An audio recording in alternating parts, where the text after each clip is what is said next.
महाराष्ट्र आज Mann Deshi foundation, Maharashtra knowledge corporation foundation आणि वायू संशोधन केंद्र या 3 संस्थांच्या मार्फत हा आपण कार्यक्रम राबवला आहे.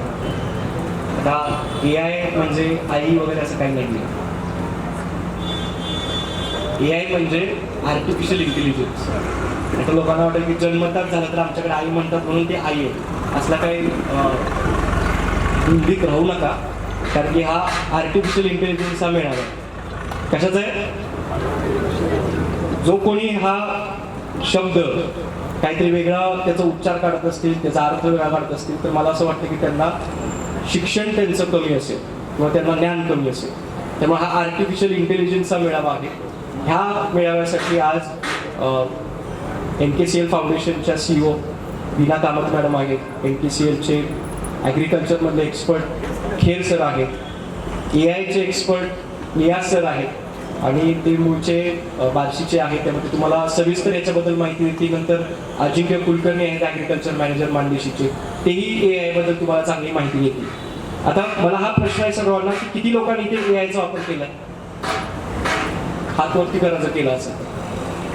तिथे निखिल तिथं करतोय, पार्थ तिथे हात वर करतोय, इकडे शिर्के साहेब हात वरती करतायत. म्हणजे हे तरुण लोकांचा हा AIचा फंड आहे. पण होतंय काय की तरुण लोक म्हणजे निखिल आहे, पार्थ शांघायमध्ये काम करतोय, निखिल पुण्यामध्ये काम करतोय, ते AIचा तिथे वापर करतात. पण शेतकरी काय AIचा वापर करत नाही. मी तुम्हाला शब्द देतो, जर निखिल पार्थ यांसारखी मुलं जर परत मानदेशात जर आली आणि जर त्यांनी AIचा वापर केला तर इथं विलास बाबर आहेत, विजय पवार आहेत, बाकीचे खटावचे शेतकरी आहेत, बिदालचे शेतकरी आहेत, चिरमळे आहेत, राहुल, ते तुम्हाला खूप पाठिंबा टाकते शेतीमध्ये. मग आता कॉम्पिटिशन हे आहे की ज्याला AI समजतं ना बरोबर कसं वापरायचं, तो तुम्हाला पाठीमागे सोडतो. पण मला खंत ही वाटते की तरुण मुलं काय शेतीत येत नाहीत. म्हणजे एक तरुण व्यक्ती आहे, मी त्याच्याशी सारखा संपर्कात असतो, त्यांना जेव्हा म्हणतो तर ते म्हणजे माझं काम नाही करायचं. तर परवा माझ्याकडे गाडी झाली, माझी बाग बघितली, जगाच्या गोष्टी केल्या, जगाची चर्चा केल्या, सगळं माहिती आहे, खूप हुशार व्यक्ती. पण शेती म्हणले की नाही आमचं काम नाही, आम्हाला भीती वाटते शेती करायचं. त्याचं कारण आहे की आपल्याला शेतीबद्दल जी भीती दाखवली गेली आहे ती भीती करण्यासाठी आता आपण AIचा वापर करू. आणि मी जास्त वेळ न घेता आपण पुढच्या सगळ्या माहिती आपण घेऊ. आता पहिली स्लाइड आहे, तुम्ही नीट बघा. पहिलं स्लाइड आहे. आता हे तुम्ही पहिला वाचा नक्की काय. ज्याला दिसतंय वाचता येते ते नीट वाचा.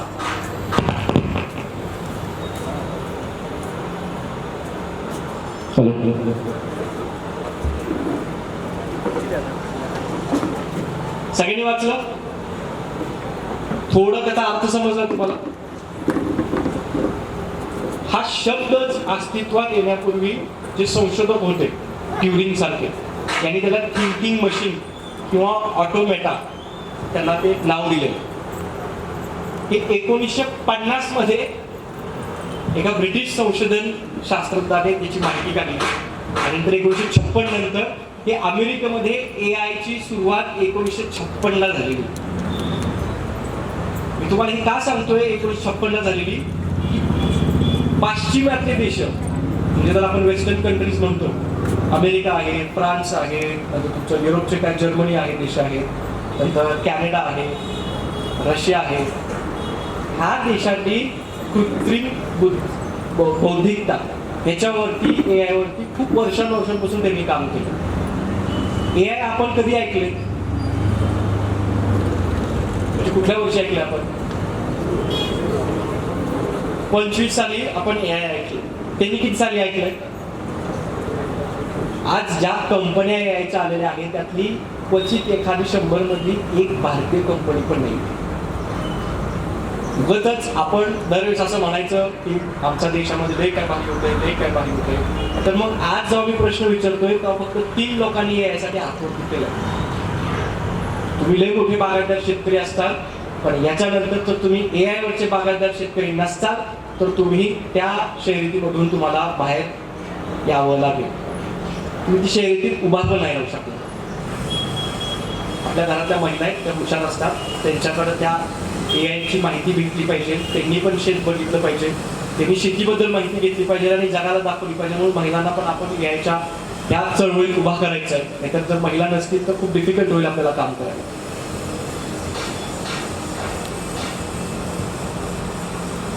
मी म्हणलं 56 मध्ये अमेरिकेच्या शास्त्रज्ञाने आर्टिफिशियल इंटेलिजन्स हा विषयाचा विषय आणला. त्याला याची संविधान सभा असे म्हटलं जातं. कुठे झालं तर हे डार्टमouth कॉलेज म्हणून आहे, न्यू हॅम्पशायर नावाचे एक राज्य आहे अमेरिकेत, ते याची सुरुवात झाली अमेरिकेला. आता मी माझा हा शेवटचा प्रश्न आहे खरं तर, त्यामुळे जास्त मी काय घेणार नाही कारण की बाकीचे प्रेझेंटेशन महत्वाचे, मी काही डिटेलमध्ये सांगणार नाही. तर आता हा प्रश्न आपण टाकून बघूया.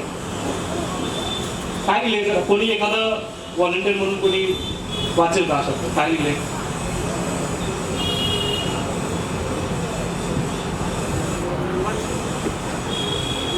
वाचच होत. शेअर बाजार FD SIP कोणता सर्वात सुरक्षित आणि सोपा आहे आणि का? पहिलं तर सांगतो ह्याचे कुठलेच खरं असे सुरक्षित वगैरे नसतं. पण आता मी तुम्हाला प्रश्नाचं हे काय उत्तर देईल, आता आपण तोच प्रश्न AI वरती टाकतो. एक कॉपी करा ना तुम्ही, एवढं करण्यापेक्षा कॉपीच करा ना. आता असं तुम्ही कॉपी केला हा प्रश्न किंवा लिहिला,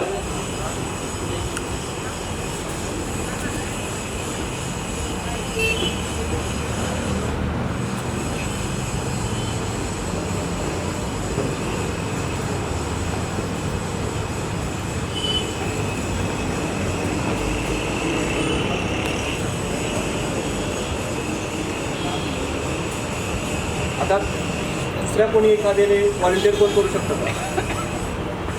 अजून एक कोण व्यक्ती उभा राहील आणि वाचेल उत्तर काय ते. उत्तर काय आलंय बघा, थोडं वरती घेता. तर मी वाचतो. शेअर बाजार FD SIP सर्वात सुरक्षित आणि सोपा कोणता? याचे उत्तर तुमचे उद्दिष्ट, जोखीम घेण्याची तयारी आणि कालावधीत अवलंबून असते. खाली स्पष्ट तुलना दिली आहे. FD म्हणजे फिक्स डिपॉझिट सुरक्षित, सर्वात जास्त सुरक्षित विशेषतः राष्ट्रीयकृत बँकांमध्ये. जोखीम खूप कमी, परतावा मध्यम, साधारण 5 ते 8% तुम्हाला वार्षिक भेटणार. सोपेपणा खूप सोपी, एखादाचा पैसा गुंतवा आणि त्यातून व्याज मिळवा. दुसरं कोणासाठी योग्य? ज्यांना जोखीम घ्यायची नाही, ज्येष्ठ नागरिक, अल्पकालीन उद्योग. याचा अर्थ नाही की स्टॉक मध्ये तरुणांनी उतरायचं. आता जर AI ला जर तुम्ही विचारलं की सगळ्यात चांगलं स्टॉक कुठले असेल, तर AI तुम्हाला चुकीची पण माहिती देईल. हे लक्षात घ्या.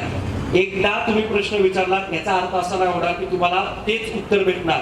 AI ला ज्यांनी पैसे दिले आहेत, AI ला ज्या कंपन्यांनी स्वतःच्या मार्केटिंग चांगलं केलं सोशल मीडिया, त्यांचीच नाव आहे. समजा माझी जर एखादी कंपनी असेल स्टॉक्सची, तर ती करंट सिनाची पण इथे दाखवू शकतो. जर मी AI ला सांगितलं की माझं पण हे चालू आहे, माझं पण तुम्ही माहिती घ्या आणि जगाला सांगा. लक्षात आलं? त्यामुळे स्टॉक्स मी तर म्हणेन आता देशामध्ये वापरण्यासारखे तुम्ही जर करायचं असेल तर तुम्ही CA ला विचारा, जो ह्यातला एक्सपर्ट आहे, जो खरोखर त्यांनी डिग्री घेतली. कशा लोकांना विचारा. माझ्या मित्राने स्टॉक्स मध्ये 4 लाख कमवले म्हणून मी करणार, म्हणजे माझ्या शेजारच्या डाळिंब लावली म्हणून मी डाळिंब लावणार. किंवा आता विलासबाबरांकडे येतात लोक, म्हणजे आम्ही पण द्राक्ष करतो, तुम्ही एवढे पैसे कमवता 25-30 लाख रुपये, तुमच्यासाठी आम्हाला पण पैसे पाहिजे. द्राक्ष लावलं तर काय होतं? ज्याला माहिती नसेल द्राक्ष लावायचं काय होतं त्याचं नुकसानच होणार. स्टॉक्सचा पण तोच विषय आहे. थोडं खाली घ्या, अजून घ्या, बस वरती घ्या. सोपेपणा अवघड, अभ्यास आणि वेळ लागतो. कोणासाठी वगैरे? ज्यांना बाजाराचा अभ्यास आहे, जास्त जोखीम घेण्याची तयारी आहे, दीर्घकालीन गुंतवणूकदार आहे. म्हणजे अशा लोकांसाठी आहे की ज्यांनी खरोखर याच्यावरती अभ्यास केलाय त्यांनीच करावं. ज्याला आपल्याला स्टॉकचं स्पेलिंग येत नसेल, स्टॉक मार्केटचं स्पेलिंग येत नसेल, तर मला वाटतं की तुम्ही त्या भानगडीत पडू. ती आपली कामं नाहीत, अशा लोकांची कामं आहेत की ज्यांनी खूप त्याच्यावरती अभ्यास केलेला आहे, डिग्र्या घेतलेल्या आहेत, शिक्षण घेतलेलं आहे, त्या लोकांसाठी स्टॉक्स आहे. खाली घ्या.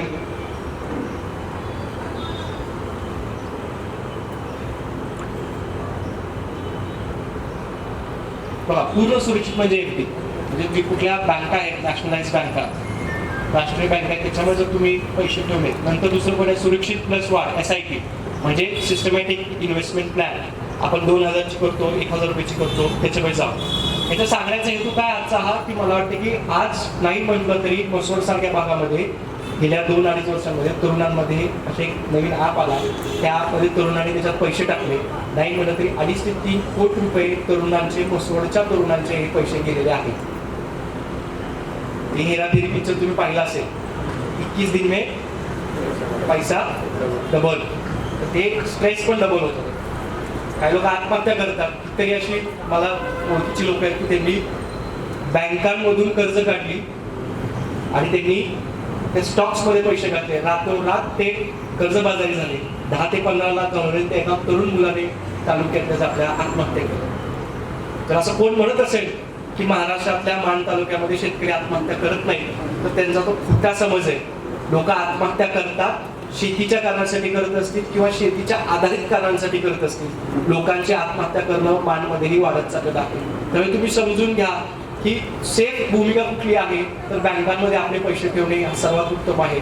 त्यात दुसरा SIP असतो. पण मला असं वाटतं की स्टॉक्समध्ये जाण्याची रिस्क खूप आहे, ती आपण घेतलीच नाही पाहिजे. आज जाणून मी दाखवतो कारण तरुण लोक खूप आहे तिथे. तर तरुणांसाठी आहे की आपण विचार करून, म्हणजे असे काही प्रश्न विचारू नका की मला डायबिटीज आहे तर मी काय कुठल्या गोळ्या खाऊ, मला हार्ट अटॅक येण्याची शक्यता आहे तर मी कुठल्या डॉक्टरला भेटू किंवा काय करू. असे काही स्वतःच्या आयुष्यात जसं आपण वाढवू शकतो किंवा कमी करू शकतो असले प्रश्न तिथे काही विचारू नका. हे प्रश्न शेतीच्या आधारित असावेत. मी व्यवसाय कसा करावा, व्यवसायासाठी नवीन गोष्टी कुठल्या नावाने आणावं, ह्यासाठी तुम्ही प्रश्न विचारा. माझ्या मुलाची उंची वाढत नाही म्हणून त्याला कुठलं टॉनिक खायला मिळालं असं काही नको, किंवा माझ्या मुलाचं लग्न होत नाही म्हणून मी त्याला काय प्रक्रिया करू त्याच्यावरती, असं काय प्रश्न विचारू नका. मी मुलगी मी थोडी सावळी आहे तर मला गोरं कसं व्हायचं, असं काही प्रश्न विचारू नका. कारण की अशा काही प्रश्नांची उत्तर तिथे नीट देणार नाही, ते चुकीचीच उत्तर देणार. एक प्रश्न विचारल्यावर ते उत्तर देईल आणि तुम्ही बरोबर उत्तर कधी देईल, ज्यावेळेस तुम्ही त्याला 15 ते 20 वेळा परत प्रश्न विचारत राहाल तेव्हा ते तुम्हाला खरं उत्तर देईल. कारण की प्रश्न एका वाक्यामध्ये समजून घेता येत नाही, तसं AI ला एका वाक्यात समजणार नाही. आता झालं का एवढेच. आता मी दुसऱ्या गेस्ट आहेत त्यांना मी आणि अजिंक्य असं आहे त्यांना माहिती देईल की वीणा मॅम पण माहिती देतील. तर पहिलं आपण वीणा मॅमचं ऐकून घेऊयात की त्यांचं MKCLचं का आपल्याला महत्त्व लागलं इथे, की इथपर्यंत का आलेत आपल्यासाठी. आज असा पहिला महाराष्ट्रातला मेळावा आहे. जरी संख्या कमी असेल, आम्हाला संख्या कमीच ठेवायची होती. त्याचं कारण असं आहे की हा काही असा मेळावा नाही की आज आपण 1000 शेतकरी आणले, 1000 शेतकऱ्यांना दाखवलं की आम्ही तयार काय करतोय, नाविन्य काय आणतोय. माझा प्रश्न आहे की ज्याला खरोखर शेती करायचे, व्यवसाय करायचे तरच मानदेशीपर्यंत यावं. ज्याला आपलं फक्त बुवाबाजी करायचं असेल तर त्याला मानदेशीच्या आवाक्याच्या बाहेर राहावं. जय हिंद, जय महाराष्ट्र.